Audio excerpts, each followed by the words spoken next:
The general election in Bangladesh is just few days away, but there are hardly any signs of mass rallies or campaigning except by the governing parties, and the people's reaction in the streets are mixed.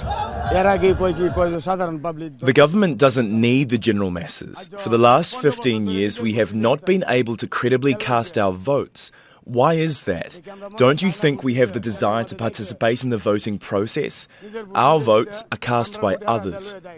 The main opposition party says millions of its members are facing a government crackdown, and more than 20,000 have been in jail since late October. There is very little enthusiasm in the street. The main opposition party and its allies are boycotting the poll, as many feel the incumbent governing party is all set to win a fourth straight term without much of a contest. The opposition's key demand is that the election be held under a caretaker administration, but the government has rejected that. The opposition alliance says it will stay on the streets until this government is ousted. They have already executed the election process weeks ago by publicly determining the person who is going to be the member of parliament from whichever sits. This has been decided not in the ballot box, but sitting in the capital in the office of the highest executive of the country. This is the paradox.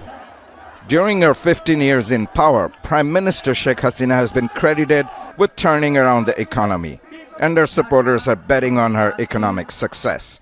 Hasina says she wants the January 7 national election to be free, fair and neutral. We have secured people's right to vote through struggle and movement.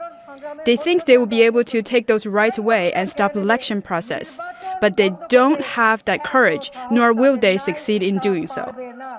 Some analysts say without the Bangladesh Nationalist Party and other opposition groups taking part, the election may not meet legal requirements, and many in the global community may question its credibility. Tanvi Chaudhary, Al Jazeera, Dhaka. Make sure to subscribe to our channel to get the latest news from Al Jazeera.